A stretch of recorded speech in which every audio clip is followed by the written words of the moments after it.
You ask Tiger to solve. This deals with linear equations with one unknown. The final result is x equals -45. Let's solve it step by step. Group all constants on the right side of the equation. Subtract 16 from both sides.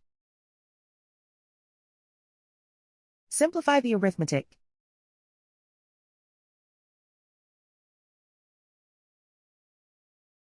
Isolate the x. Multiply both sides by inverse fraction 3/2. Group like terms. Multiply the coefficients. Simplify the fraction.